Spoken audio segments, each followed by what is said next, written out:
Hi, third graders. I hope you are all doing good today.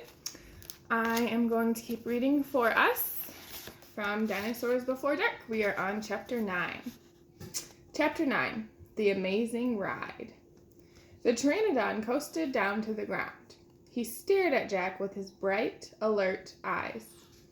What was Jack supposed to do? Climb on? But I'm too heavy, thought Jack.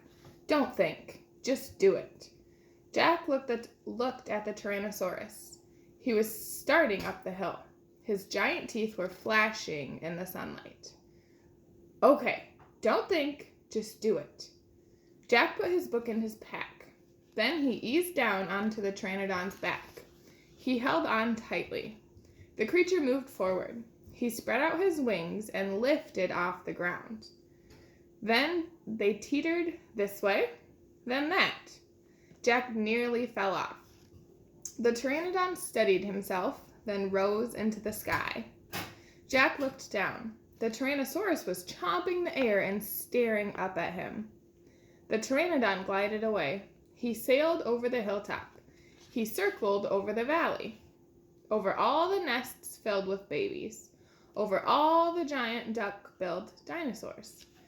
Then the Pteranodon soared out over the plain, over the Triceratops who was grazing in the high grass. It was amazing. It was a miracle.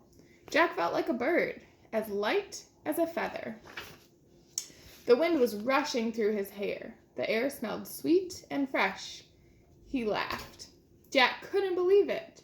He was riding on the back of an ancient flying reptile.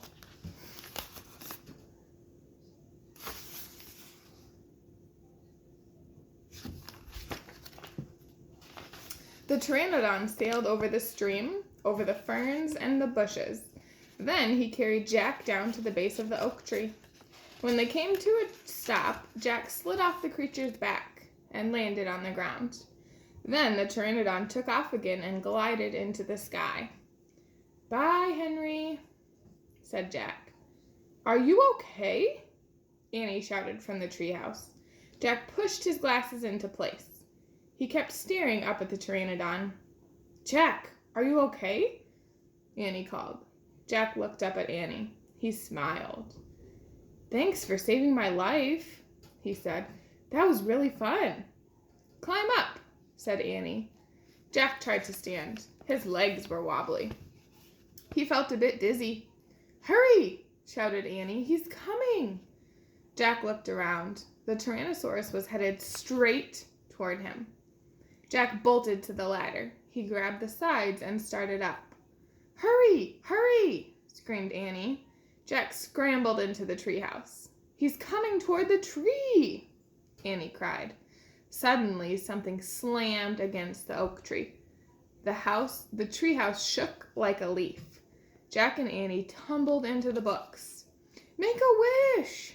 cried Annie. "We need the book, the one with the picture of Frog Creek," said Jack. "Where is it?" He pushed some books aside. He had to find that book about Pennsylvania. There it was. He grabbed it and tore through it, looking for the photograph of the Frog Creek woods. He found it. Jack pointed to the picture. "I wish I could go home," he shouted. The wind began to moan, softly at first. "Hurry!" Jack yelled. The wind picked up. It was whistling now. The treehouse started to spin. It spun faster and faster. Jack closed his eyes. He held on tightly to Annie. Then everything was still.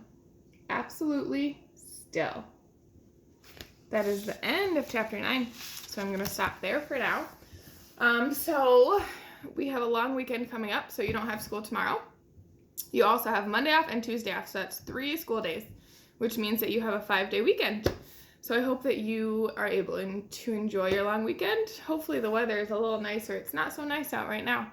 But I hope that you get to spend some time with family. Maybe get to dye some Easter eggs since Sunday is Easter. And I will make another video next Wednesday because that is the next day that we have school scheduled. So I hope you have a great weekend and I'll see you then. Bye.